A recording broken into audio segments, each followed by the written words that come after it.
Hello guys, in this video we will talk about cell. So cell ये 9th में पढ़ा होगा आपने, 10th में भी पढ़ा होगा आपने और 11th में भी पढ़ोगे। तो सेल क्या होता है? सेल पहले बता देता हूँ क्या होता है। सेल एक structural and functional basic unit of life है। Cell is the building block of tissue. Tissue क्या होता है? टिश्यू मैंने आगे बाद में एक्सप्लेन कर दूंगा, लेकिन पहले बताता हूँ सेल और उसमें क्या क्या प्रेजेंट होता है। इसमें मैं स्ट्रक्चर बताने वाला हूँ सेल का, क्या होता है क्या नहीं। फंक्शन थोड़ा थोड़ा बताऊंगा, ऊपर ऊपर से बताऊंगा, बट ये स्ट्रक्चरल वीडियो है इसलिए डायग्राम बताऊंगा, डायग्रामेटिक रिप्रेजेंटेशन बताऊंगा, कैसे आप 11th में, 10th में, 9th में सेल को रिप्रेजेंट कर सकते हैं। अच्छा वीडियो, अच्छा ये मार्क्स गेन कर सकते हैं। तो ये मैंने बनाया है एक गोला, ये मैंने स्फेरिकल सेल बनाया है। स्फेरिकल सेल इसमें प्रेजेंट होता है एक ऐसा पार्ट, ठीक है।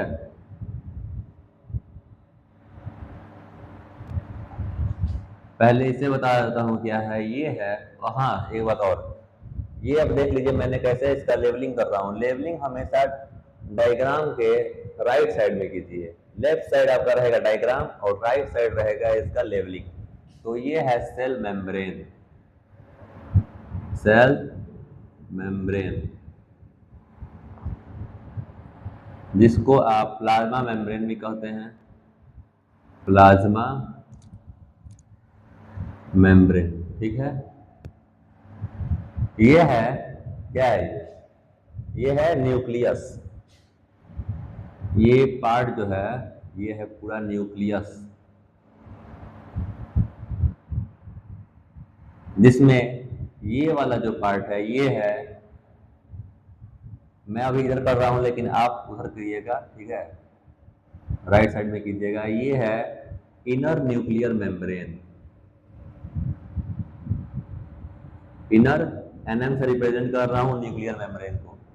ये है बाहर वाला आउटर न्यूक्लियर मेम्ब्रेन, ठीक है। ये है न्यूक्लियस, ये है आउटर न्यूक्लियर मेम्ब्रेन, ये है इनर न्यूक्लियर मेम्ब्रेन। इन दोनों को मिला के हम कहते हैं न्यूक्लियर एनवेलप। न्यूक्लियर एनवेलप कहते हैं। ये है आपका इनर न्यूक्लियर मेम्ब्रेन, ये है आउटर न्यूक्लियर मेम्ब्रेन, ठीक है। इसके अंदर प्रेजेंट होता है न्यूक्लियोप्लाज्म। न्यूक्लियस के अंदर प्रेजेंट होता है न्यूक्लियोप्लाज्म, ठीक। ये जो गैप है, ठीक है, और ये जो गैप है ये मैंने इसलिए दिया है क्योंकि यहाँ पे एक स्ट्रक्चर प्रेजेंट होता है जिसको आप जानते होंगे, क्या पढ़ा था आपने, सॉरी, इसको हम कहते हैं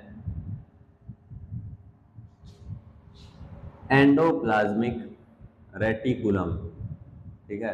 ईआर से रिप्रेजेंट कर रहा हूँ, चलिए आपके लिए पूरा लिख देता हूँ। एंडोप्लाज्मिक रेटिक्यूलम, जिसमें ये जो पार्ट है, ऊपर वाला पार्ट सतह जो है, इसको हम स्पेशली कहते हैं रफ एंडोप्लाज्मिक रेटिकुलम। यहाँ रफ लिख के छोड़ दे रहा हूँ, यहाँ एंडोप्लाज्मिक रेटिकुलम लिखा है। इसको रफ सरफेस इसलिए होता है, खुरदरा सरफेस इसलिए होता है क्योंकि यहाँ पे dot dot like structure present होते हैं। डॉट लाइक इसके सरफेस पे स्ट्रक्चर प्रेजेंट होते हैं, जिसे हम कहते हैं राइबोसोम। राइबोसोम प्रोटीनस स्ट्रक्चर है जिसमें प्रोटीन प्रेजेंट होता है। सॉरी, ये प्रोटीन लिख रहा हूँ, राइबोसोम होगा ना, राइबोसोम, जिसमें प्रेजेंट होता है प्रोटीन। आर इसलिए रफ होता है क्योंकि ईआर इसलिए रफ होता है क्योंकि इस पर राइबोसोम प्रेजेंट होता है। जब आपके सरफेस पे जब यहाँ डॉट डॉट डॉट लाइक कुछ प्रेजेंट होगा, जो व्हाइट स्ट्रक्चर जो प्रेजेंट होता है, जिसको राइबोसोम कहते हैं, राइबोसोमल यूनिट कहते हैं, वही जो प्रेजेंट होता है, इसलिए हमें वो सरफेस रफ लगता है। ये हो गया आर, ये हो गया राइबोसोम। इस पे आर पे ही यहाँ पे प्रेजेंट होता है ऐसा स्ट्रक्चर, ठीक है। इस साइड भी होता है, आगे भी होता है। इसे हम कहते हैं SER, स्मूथ एंडोप्लाज्मिक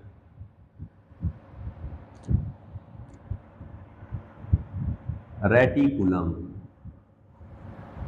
जिसको हम SER से रिप्रेजेंट करते हैं। ये जो स्ट्रक्चर है ये smooth endoplasmic reticulum, smooth endoplasmic reticulum, ये स्मूथ इसलिए होता है क्योंकि ये फैट से बना होता है, इस पे कोई भी प्रोटीन प्रेजेंट नहीं होता, इस पे कोई भी राइबोसोम प्रेजेंट नहीं होता, राइबोसोम एब्सेंट होता है SER पे, इसीलिए ये होता है स्मूथ। स्मूथ इसलिए होता है क्योंकि यहाँ पे लिपिड होता है, सॉरी ये लिपिड का सिंथेसिस करता है, लिपिड नहीं होता है, लिपिड का सिंथेसिस करता है। एक लिख देता हूँ इसका function, synthesis of lipid and steroid hormone. जो स्टेरॉइड हार्मोन होता है ये होता है एनिमल में, एनिमल्स में होता है steroid hormone. Synthesis of lipid and steroid hormone in animals is due to smooth endoplasmic reticulum। ठीक है, अब हम एक और चीज जानेंगे जिसे हम कहते हैं Golgi body. Golgi body, Golgi body, ये गोल्जी बॉडी है, ये जो स्ट्रक्चर है इसको हम कहते हैं गोल्जी, जिसको हम गोल्गी भी पढ़ते हैं, एपरेटस, एपरेटस या फिर बॉडी, गोल्जी बॉडी या फिर एपरेटस। ठीक है, गोल्जी एपरेटस या फिर गोल्जी बॉडी। ठीक है, ये जो स्ट्रक्चर है इसको हम कहते हैं सिस्टर्नी, सिस्टर्नी, सिस्टर्ने, यहाँ भी सिस्टर्ने है, इसको भी सिस्टर्ने कहते हैं। ये जो है ना स्ट्रक्चर आर्यर का, इसको हम सिस्टर्ने कहते हैं। आप लिख देता हूँ आर्यर का जो कहते हैं सिस्टर्ने, यहाँ भी सिस्टर्ने प्रेजेंट है। ये जो स्ट्रक्चर होता है ऐसे ऐसे ऐसे ऐसे ऐसे, मतलब जो ऐसे ऐसे, ये जो मुड़ा हुआ स्ट्रक्चर होता है इसे हम कहते हैं सिस्टर्ने। ये जो है ना स्ट्रक्चर, इसको हम सिस्टर्ने, इसको भी सिस्टर्ने कहते हैं। जो आर्या सिस्टर्ने है उस पर प्रेजेंट होता है प्रोटीन, सॉरी राइबोसोम, लेकिन ये जो सिस्टर्ने है एब्सेंस ऑफ राइबोसोम, यहाँ पे राइबोसोम एब्सेंट होता है। फिर से बताता हूँ, आरईआर पे राइबोसोम प्रेजेंट होता है, आरईआर के सिस्टर्नी पे प्रेजेंट होता है राइबोसोम, वहीं जो गोल्जी एपैरेटस है वहाँ पे राइबोसोम है वो एब्सेंट रहता है, सिस्टर्नी पे गोल्जी एपैरेटस के राइबोसोम एब्सेंट होता है। उसके बाद ये जो फेस होता है टुवर्ड्स न्यूक्लियस, ये टुवर्ड्स जो न्यूक्लियस की तरफ जो फेस होता है इसे हम कहते हैं सिस फेस। सिस फेस जो होता है टुवर्ड्स न्यूक्लियस होता है, टुवर्ड्स न्यूक्लियस, जिसको हम कहते हैं concave, sorry convex, convex side. जो फेस न्यूक्लियस के तरफ प्रेजेंट हो, न्यूक्लियस के तरफ प्रेजेंट हो, न्यूक्लियस के तरफ प्रेजेंट हो, जो ऐसे हो, कनकेव लेंस पढ़ा होगा आपने, कन्वेक्स लेंस पढ़ा होगा आपने, ये जो है स्ट्रक्चर ये कन्वेक्स है, ये जो स्ट्रक्चर है ये कन्वेक्स है, कन्वेक्स को कहते हैं कन्वेक्स साइड, और वहीं पे जो उसको कहते हैं सिस फेज। ये जो फेस है ये है सिस फेज जो टुवर्ड्स न्यूक्लियस है, उसी के उल्टे तरफ जो होता है यहाँ पे इसे हम कहते हैं, कहाँ लिखूँ यार, ट्रांसफेज। ये क्रॉस मत कीजिएगा, गलती से हो गया है ट्रांस, ये ट्रांसफेज, ये जो है ट्रांसफेज है, ट्रांसफेज या फिर इसको कहते हैं, यहाँ लिख देता हूँ ट्रांसफेज को, इसको ब्रैकेट में करके, ट्रांसफेज या फिर क्या कहते हैं कनकेव, कनकेव साइड। ये जो फेस है जो ऐसे होता है, इस टाइप का ऐसे होता है, ये साइड जो है, ये फेस जो है ये है कनकेव फेस, क्योंकि ये कनकेव लेंस जैसा, कनकेव मिरर जैसा है फॉर्म, इसलिए कनकेव साइड कहेंगे। जो टुवर्ड्स सेल मेम्ब्रेन होता है, ये जो है, ये जो साइड है towards cell membrane, towards CM toward cell membrane, ये साइड होता है, ठीक है। उसके बाद एक और पार्ट होता है माइटोकॉन्ड्रिया। माइटोकॉन्ड्रिया इस प्रकार हम बनाते हैं, डायग्राम में आप शो कर सकते हैं। ये है माइटोकॉन्ड्रिया, ये जो बोर्ड है छोटा पड़ रहा है डायग्राम बनाने में। ये जो है माइटोकॉन्ड्रिया, माइटोकॉन्ड्रिया कहते हैं power house of the cell.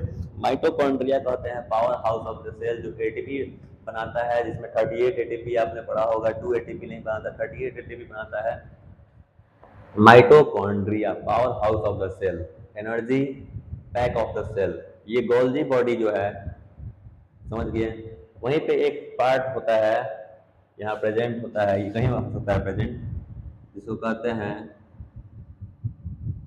Lysosome.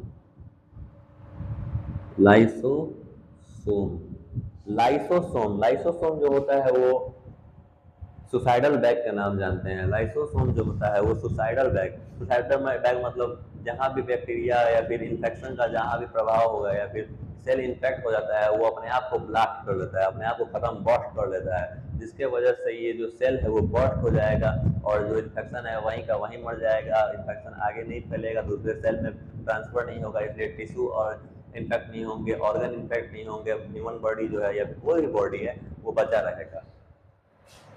इतना जान लिया आपने, सेल मेम्ब्रेन जान लिया, प्लाज्मा मेम्ब्रेन क्या होता है, ये पूरा सेल स्ट्रक्चर है। यहाँ पे वैक्यूल होता है, इसको वैक्यूल होता है, ठीक है।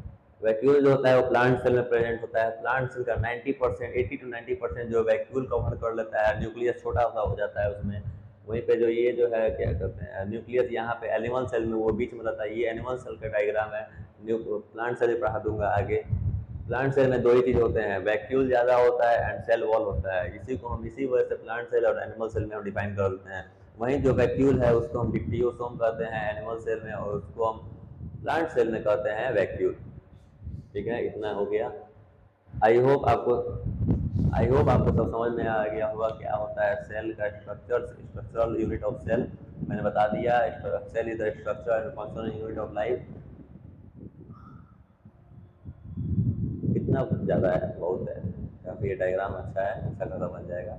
ठीक है, यहाँ पे आप लिख लीजिएगा साइटोप्लाज्म बना लीजिएगा, ऐसे ऐसे करके साइटोप्लाज्म बना लीजिएगा। हाँ, और एक और बात, ये जो RER है ना, सॉरी ER, एंडोप्लाज्मिक रेटिकुलम, ये इंट्रासेलुलर स्पेस को, जो सेल के अंदर जो स्पेस प्रेजेंट होते हैं उसको डिवाइड करता है, यानी दो पार्ट में बांटता है। एक हो जाता है इसके अंदर इंट्रासेलुलर स्पेसेज एंड एक होता है साइटोप्लाज्म में इंट्रासेलुलर स्पेसेज। ये क्लास 11th के चैप्टर है